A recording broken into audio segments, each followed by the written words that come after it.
ओम नमः शिवाय गुरुवे सच्चिदानंदमूर्तये निष्प्रपंचाय शांताय निरालंबाय तेजसे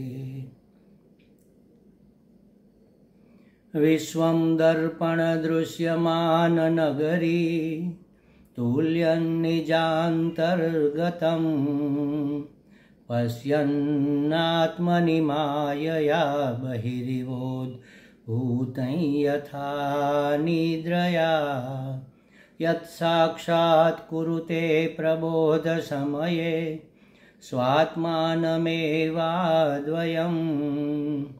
तस्मै श्रीगुरुमूर्तये नमः इदं श्रीदक्षिणामूर्तये जन्माद्यस्य यतोऽन्वयादितरतश्चार्थे स्वभिघ्नस्वराट् तेने ब्रह्महृदाय आदिकवये मुह्यन्ति यत् सूरयः तेजो वारिमृदां यथा विनिमयो यत्र त्रिसर्गो मृषा धाम्ना स्वेन सदा निरस्तकुहकं सत्यं परं धीमहि सत्यं परं धीमहि सच्चिदानन्दरूपाय विश्वोत्पत्त्यादिहेतवे तापत्रयविनाशाय श्रीकृष्णाय वयं नुमः। श्रीकृष्णाय वासुदेवाय हरये परमात्मने प्रणतक्लेशनाशाय गोविन्दाय नमो नमः गोविन्दाय नमो नमः।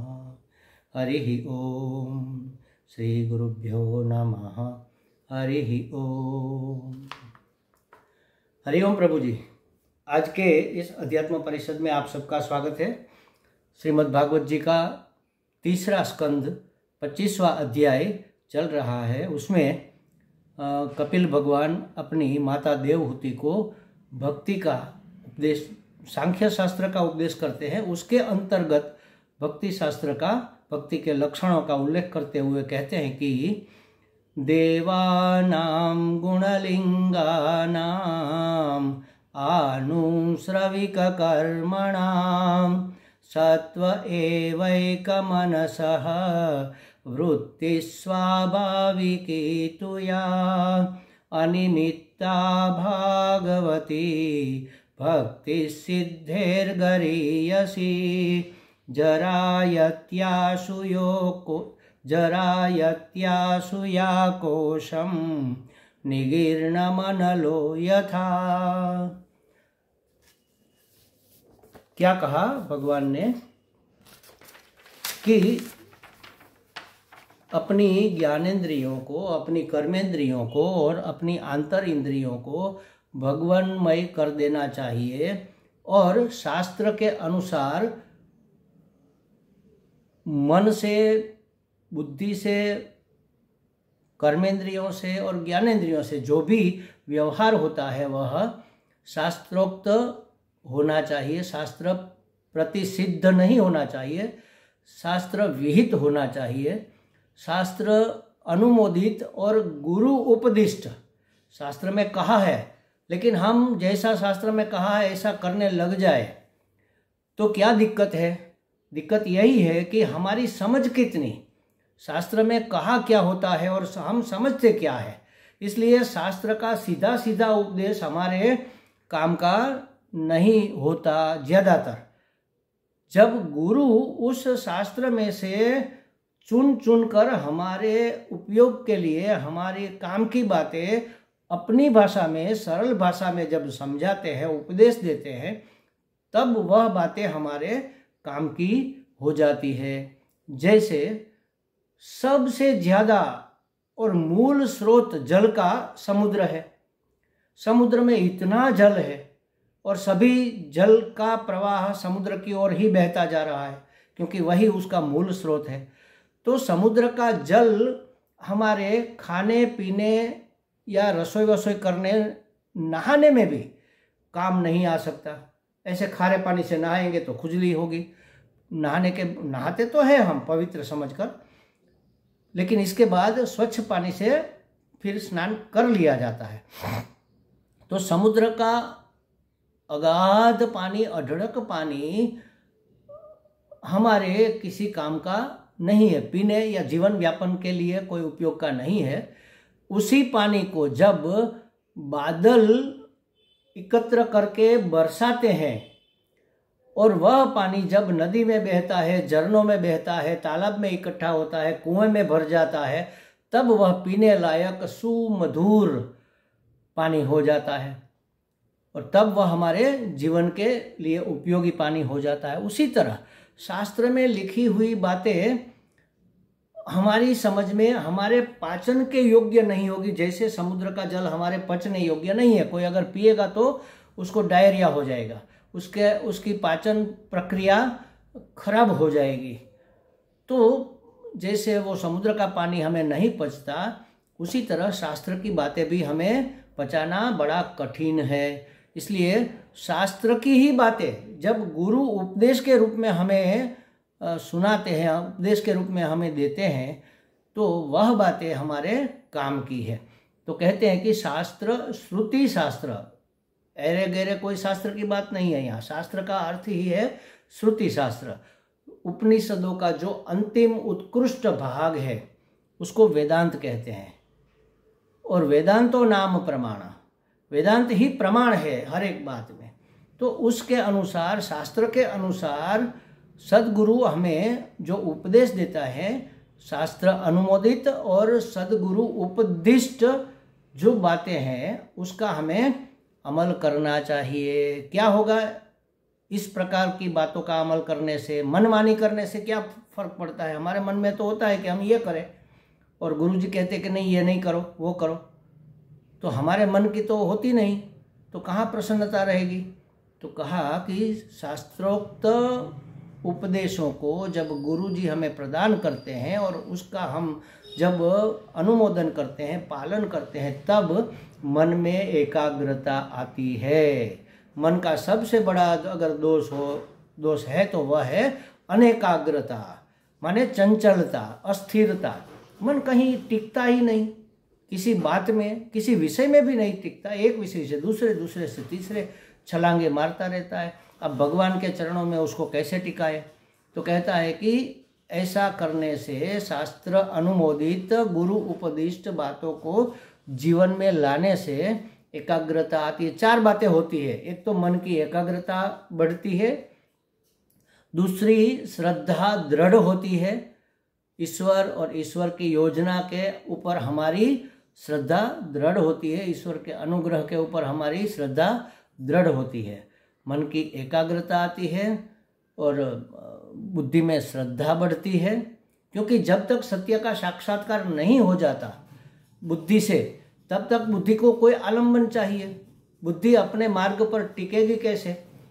हमें तो लगता है कि चलो व्यर्थ का समय गंवा रहे हैं, कहीं परमात्मा तो है नहीं, मिलते तो है नहीं, इतने साल हो गए अब तक नहीं मिले, क्योंकि श्रद्धा का अभाव है। जहाँ बातें स्पष्ट हो जाती है वहाँ श्रद्धा की क्या जरूरत है? जब तक बातें स्पष्ट नहीं होती तब तक श्रद्धापूर्वक आगे बढ़ना होता है। गीता जी में भगवान ने बहुत उपदेश दिया अर्जुन को, लेकिन अर्जुन को बुद्धि में तो समझ में आता था, वो जान तो गए लेकिन मान नहीं पा रहे थे। तो कहा भगवान ने कि श्रद्धस्व भारत, हे भारत श्रद्धा करो और तब तुम्हें अनुभूति होगी और तब फिर श्रद्धा की जरूरत नहीं रहेगी। तो कहते हैं कि ऐसा उपदेश शास्त्र के अनुसार, गुरु उपदिष्ट उपदेश के अनुसार जीवन व्यतीत करने से मन की एकाग्रता, मन में एकाग्रता आती है और बुद्धि में श्रद्धा दृढ़ होती है, सत्य में स्थिति होती है। तीसरा, अभी हमारी मिथ्या में स्थिति है, जो एक क्षण भी टिक नहीं पा रहा, उसमें हम जाकर खड़े हो गए। अब वह स्वयं अस्थिर है तो हम कैसे स्थिर हो पाएंगे? जो स्वयं स्थिर नहीं है, स्वयं आने जाने वाला है, स्वयं विकारी है, स्वयं मिथ्या है, स्वयं अनित्य है, वह हमें नित्य आनंद की, नित्य सुख की, नित्य स्थिति की उपलब्धि कैसे करा सकता है? तो कहा कि मन की एकाग्रता, बुद्धि में दृढ़ श्रद्धा की दृढ़ता और सत्य में स्थिति हो जाती है। और फिर क्या होता है? हमारी वृत्ति स्वाभाविक हो जाती है। चौथा, अभिवृत्ति स्वाभाविक नहीं है। स्वाभाविक माने क्या? हमारे स्वभाव के अनुसार। हमारा स्वभाव क्या है? हमारा स्वरूप क्या है? हमारे स्वरूप का लक्षण क्या है? अस्ति भाति प्रिय, सच्चिदानंद स्वरूप है हमारा।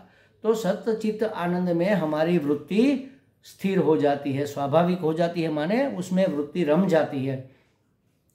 सत्य स्वरूप परमात्मा में, चित्त स्वरूप परमात्मा में, आनंद स्वरूप परमात्मा में हम अवस्थित हो जाते हैं। तो ये चार बातें होती हैं: मन की एकाग्रता, श्रद्धा की दृढ़ता, सत्य में स्थिति और वृत्ति स्वाभाविक हो जाती है। तो ऐसी कोई अपेक्षा ही नहीं होना चाहिए कि हमें भक्ति करने से ये मिलेगा वह मिलेगा। तो ये अपेक्षित भक्ति हो गई, निरपेक्ष नहीं होगी, अहेतु की नहीं होगी। अहेतु की भक्ति से ही ये सब बातें हमें प्राप्त हो सकती है। यह सिद्धि तथा मुक्ति से भी श्रेष्ठ है। ऐसी भक्ति जिसमें कोई अपेक्षा नहीं है, वह सिद्धि से भी श्रेष्ठ है, मुक्ति से भी श्रेष्ठ है। अष्ट सिद्धि नवनिधि हमारे शास्त्र में मानी जाती है। अष्ट सिद्धि भी मिल जाए तो भी क्या, हमारे गुरुजी कहते हैं कि कोई भी सिद्धि आप प्राप्त कर लो। जैसे समझो कि किसी के मन की बात जान लेना, ये सिद्धि मिल गई हमें, या परकाया प्रवेश की सिद्धि मिल गई हमें। तो किसी के मन की बात जानने में क्या फायदा? कहते कि अरे किसी के मन की बात जानेंगे हमें तो बड़ा मजा आएगा, लेकिन अपने मन को नहीं संभाल पा रहे, अनेकों के मन को जांचते रहेंगे तो क्या दशा होगी हमारी। और अगर समझ लो कि किसी के मन की बातों को जान लेने से मजा आएगा, तो मन को जान लेना ये हमारा लक्ष्य नहीं है। मजा आना, आनंद आना हमारा मतलब ये ही हुआ कि आनंद ही हमारा चरम और परम लक्ष्य है। तो फिर आनंद को ही पकड़ो ना, सिद्धि के पीछे क्यों भागे जा रहे हो? सिद्धि को पकड़ोगे तो आनंद तो एक और रह जाएगा। तो हमारे गुरुजी कहते हैं कि हमारे आनंद में कोई विक्षेप न हो, क्योंकि हर एक सिद्धि अंततो गत्वा आनंद के लिए है, आनंद प्राप्ति के लिए है। कुछ भी सिद्ध हो जाने माने मिल जाए।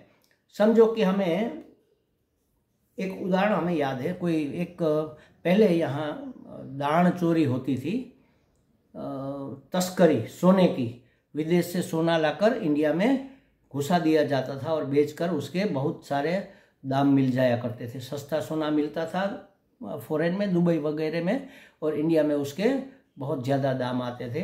वो चोरी से घुसाते थे क्योंकि टैक्स न भरना पड़े, जो ड्यूटी होती है वह न भरनी पड़े। ऐसे कोई दान चोर थे, उसने बहुत बड़ा एक कंसाइनमेंट लेकर वो दरियाई मार्ग से आ रहा था। बहुत सारा सोना था, जीवन की मूड़ी समग्र उसमें लगा दी थी उसने। उसी वक्त उसको पता चला कि चारों ओर से कोस्ट गार्ड ने हमें घेर लिया है, हम पकड़े जाएंगे। और पकड़े जाएंगे सोने के साथ तस्करी करते हुए तो क्या होगा? जेल हो जाएगी। जिस आनंद और सुख और सुविधा के लिए हम ये सोने की चोरी कर रहे हैं, वही सोना हमारे जिंदगी भर की जेल का, जिंदगी भर के दुख का, पराधीनता का कारण बनेगा। तो क्या करेंगे? वो बहुत उपाय सोचा, कोई उपाय नहीं मिला, तो फिर उसने वही सोने की पेटियां दरिया में फेंक दी। देखो, जो आनंद के लिए, सुख सुविधा के लिए काम किया जा रहा था, वही कार्य अगर दुख रूप हो जाता है तो हम उसको फेंक देते हैं, उसका स्वीकार नहीं करते। तो अंत तो गत्वा तो हमें आनंद ही चाहिए। तो हर एक सिद्धि का अंतिम लक्ष्य तो आनंद है। तो आनंद ही को पकड़ो ना, सिद्धियों के पीछे क्या भागना। तो कहा कि यह सिद्धि से भी ऐसी भक्ति उत्कृष्ट है क्योंकि वह आनंद प्रद है, आनंद स्वरूप का साक्षात्कार करा देती है। और मुक्ति से भी श्रेष्ठ है, माने जो सायुज्य आदि मुक्ति है उससे भी श्रेष्ठ है, क्योंकि यह पारमार्थिक मुक्ति, जीवन मुक्ति, विदेह मुक्ति को प्रदान करने वाली है। क्यों, कैसे करते? क्योंकि यह वासना कोष को, संस्कार कोष, कोष माने खान, या समझ लो ट्रेजरी बड़ी होती है उसको कोष कहते हैं, उसकी निधि। तो संस्कार निधि को, वासना निधि को भस्म कर देती है, जिससे हमारा पुनर्जन्म नहीं होता। ये भस्म हो जाने से हमारे स्वरूप का हमें साक्षात्कार हो जाता है। जैसे खाया हुआ अन्न परिपक्व करने के लिए जठराग्नि के सिवा अन्य कोई साधन नहीं है। हमने अनाज खाया, भोजन किया, अब उसको पचाने के लिए जठराग्नि चाहिए, और किसी से ये अन्न पचने वाला नहीं है। हम चूर्ण वूर्ण इत्यादि खाते हैं, औषधियाँ लेते हैं, वो भी अन्न पचाने के लिए नहीं होती, वह जठराग्नि को प्रदीप्त करने के लिए होती है। हमने भोजन किया, भारी थोड़ा था, थोड़े लड्डू एक के बदले 2 खा गए, अब पेट भारी हो गया, पचना मुश्किल है, तो फिर क्या करेंगे हम? लाओ भाई हाजमोला खाओ। तो हाजमोला क्या करता है? अन्न को पचाता है? नहीं। हाजमोला में रही हुई औषधियाँ हमारे जठराग्नि को प्रदीप्त करती है, भड़काती है, और प्रदीप्त हुई जठराग्नि अन्न को पचाती है। तो औषधि आदि भी जठराग्नि को प्रदीप्त करने के लिए ही होती है, अन्न को पचाने के लिए नहीं। वैसे ही भक्ति के द्वारा मेरे स्वरूप की प्राप्ति होती है, भक्ति से ही स्वरूप प्राप्ति होती है। वही जठराग्नि देह के लिए पोषक तत्वों को पचाकर खाए हुए अन्न के सार भाग का नाश करती है, मगर प्राण, इंद्रिया एवं सप्त धातुओं को पोषित करती है। वही जठराग्नि खाए हुए अन्न को मतलब नष्ट कर देती है, उसको रस में परिणत कर देती है। तो वही रस हमारे प्राण को पोषित करता है, हमारी इंद्रियों को दृढ़ बनाता है, हमारी सप्त धातुओं को भी पोषित करती है। हमारे शरीर में 7 धातु मानी गई है, 7 धातु का यह शरीर बना है। तो कौन सी 7 धातु है? रस, रक्त, मांस, मेद, अस्थि, मज्जा और शुक्र। ये 7 धातुएं हमारे शरीर को टिकाए रखने के लिए बैलेंस में रहनी चाहिए। धातु बिगड़ जाए तो बीमारी, बहुत असाध्य रोग हो जाता है। तो ये जठराग्नि अन्न को पचाकर हमारी सप्त धातु को, प्राणों को, इंद्रियों को सुदृढ़ बनाती है, उसको पोषित करती है, उसका पोषण करती है। वैसे ही भक्ति शब्दादि विषयों के, उन विषयों की, इंद्रियों के और उनके अभिमानी देवताओं के सारहीन अंश को नष्ट करती है, और जो सार भाग है श्री भगवत संबंधी अपाकृत शब्दादि विषयों का तथा उनकी इंद्रियों का नाश नहीं करती। शब्द एक विषय है कान का, तो उसका नाश करती है। कौन से शब्द का? जो सांसारिक है। लेकिन जो पारमार्थिक शब्द है, हरे राम राम राम हरे हरे, हरे कृष्ण कृष्ण कृष्ण हरे हरे, ये पारमार्थिक शब्द है। तो उसको तो बचाए रखती है, उसको तो पोषित करती है, उसमें हमारा मन लगाती है, और शब्द में अचिंत्य शक्ति होती है। वो शक्ति हमें उस शक्तिमान से मिला देती है। शब्द शक्ति, राम में जो शब्द शक्ति है वह राम से मिला देती है। यथा च, तथा जैसे पुरुष प्रयत्नम विनैव, मनुष्य के प्रयत्न के बिना ही जठराग्निर्भुक्तान्नदिकम, जठराग्नि खाए हुए अन्न को जरयति येन प्रकारेण जरयति तम प्रकारम च जीर्ण करती है। हमारे किसी भी पुरुषार्थ के बगैर जठराग्नि अपने आप अन्न को पचाती है, उसमें हमारा कोई पुरुषार्थ नहीं है। तो इसी प्रकार, इसलिए मोक्षार्थ किम प्रयत्नमानम, इसी तरह मोक्ष के लिए भी किसी प्रयत्न के बिना ही श्रवण से, कीर्तन से इत्यादि नित्य करने वाले कार्यों से उनके माधुर्य का आस्वाद करने वाले भक्त को भक्ति संसार से मुक्त करती है। भक्ति किसको कहते हैं? उसके लिए ये व्याख्या इसके पहले भी दी गई थी। भगवान के नाम, गुण और लीलाओं का श्रवण करना, माने भगवत कथा का श्रवण करो। जब कोई सुनाने वाला वक्ता मिल जाए, कोई साधु संत महात्मा सदगुरु प्राप्त हो जाए, तो उनसे भगवान के नाम रूप गुण और उसके शौर्य का, उसके पुरुषार्थ का, पौरुष्य का श्रवण करो, उसके वीर्य का, उसके ऐश्वर्य का श्रवण करो। गुण में सब आ जाता है, भगवान के नाम रूप गुण में सब आ जाता है। भगवान का कथा का श्रवण करो। कोई सुनाने वाला है तो, सुनाने वाला नहीं है तो आप स्वयं पढ़ो। पढ़ना भी तो सुनना ही हो जाता है, आंखों से सुनना हो गया। तो या तो उसको सुनो या तो उसको पढ़ो। अगर कोई सुनने वाला है तो उसको आप सुनाओ, जो आपने पढ़ा है, जो आपने समझा है भगवान की बातों को, उसको सुनाओ। सुनाने का नाम कीर्तन भी है। भगवान के नाम का कीर्तन करो, माने उसको बताओ, गा के बताओ या बोल के बताओ। तो भगवान नाम रूप गुण की कथा का श्रवण करो, उसका कीर्तन करो। अब न तो कोई सुनाने वाला है न तो कोई सुनने वाला है, तो क्या करे? तो स्मरण करो और चिंतन करो। याद करो कि हमने क्या क्या पढ़ा था, क्या क्या सुना था, और उसके ऊपर चिंतन करो कि भाई इसका अर्थ क्या होता है, यह कैसे हमारे जीवन में सहायक होता है, हमारा जीवन सहज सरल आनंदित बनाने में यह चीज़ कैसे उपयोगी है।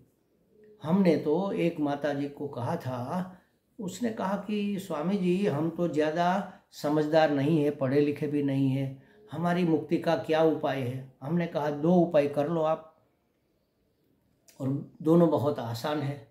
एक तो आप भागवत जी को खोल कर रखो स्टैंड के ऊपर, कभी बंद मत करना, और पढ़ना शुरू कर दो।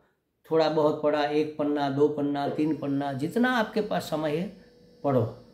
पढ़ने के बाद अब याद आया कि अब थोड़ा किचन में भी काम करना है, तो बंद मत करो, उसके ऊपर एक सुंदर सा कपड़ा ढाक दो और फिर किचन में चले जाओ अपना काम करने के लिए। लेकिन उस समय जो आपने पढ़ा था उसको याद करो कि आज हमने ये लीला भगवान की 10वें स्कंद में पढ़ी, माखन चोरी की कह लो, या किसी असुर की मुक्ति की बात सुन लो, बक्की को मोक्ष देने की, बकासुर का वध करने की, जो भी आपको पढ़ने में आया अभी उसी को याद करो, क्योंकि ताज़ा ताज़ा है तो याद आएगा ही।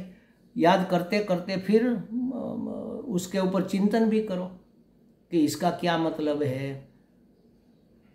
पुतना को भगवान ने क्यों मोक्ष दे दिया? वो तो उसको मारने आई थी, माँ की गति क्यों दी, उसकी ऊर्ध्व गति क्यों हुई? क्योंकि भगवान इतने करुणा निधान है।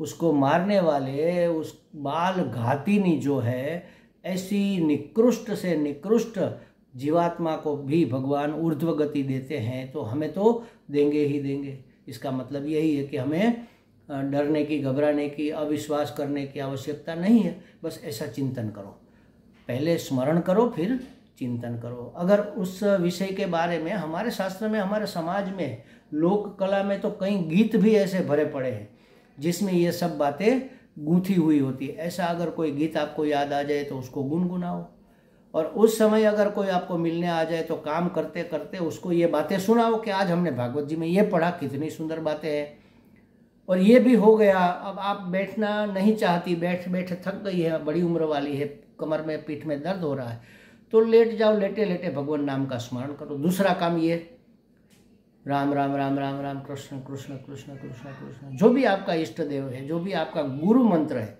उसका जप करो। माने श्रीमद् भागवत जी का अध्ययन या श्रवण, कीर्तन, स्मरण और चिंतन करो, और भगवान नाम का जप करो। आपकी मुक्ति, आपकी ऊर्ध्व गति अवश्यम भावी गारंटी से है। तो यहाँ पर भी कहा कि ये 3 बातें हमें करनी चाहिए भक्ति में, जिससे कि हमारी ऊर्ध्व गति हो जाए। उसके लिए हमें और कोई प्रयत्न नहीं करना है, हमारा और कोई प्रयत्न नहीं है, भक्ति करनी है। भक्ति करना माने ये सब करना। भक्ति ही फिर हमारे अंदर के विकारों को, हमारे अंदर की दूर वासनाओं को मिटाएगी। अब भगवान को हमने बुलाया है अपने अंतःकरण में, तो भगवान ऐसी गंदी जगह में थोड़ी बैठेंगे, वो स्वयं आकर साफ सफाई कर देंगे, पहले अपने लायक जगह बना देंगे। हम कहीं जाते हैं, अपना कमरा बंद है, 4-6 महीने से, और आकर खोला तो क्या करेंगे, सीधा लेट थोड़े ही जाएंगे। देखेंगे बहुत धूल मिट्टी पड़ा हुआ है तो झाड़ेंगे, पोछेंगे, उसको बुहारेंगे, पोछा लगाएंगे, साफ सुथरा करके फिर आराम करने के लिए लेट जाएंगे। भगवान भी हमारे अंतःकरण में आते हैं, तो अंतःकरण में तो मेल भरा पड़ा है। तो भक्ति से, कान के मार्ग से, श्रवण इंद्रिय के माध्यम से परमात्मा हमारे अंदर प्रवेश करते हैं और अंदर आकर सब साफ सफाई कर देते हैं। तो इसके विषय में अभी और भी बातें हैं जिसको हम कल परसों करेंगे। ओम पूर्णमदः पूर्णमिदं पूर्णात् पूर्णमुदच्यते पूर्णस्य पूर्णमादाय पूर्णमेवावशिष्यते। ओम शांति शांति शांति। हरि ओम। श्री गुरुभ्यो नमः। हरि ओम।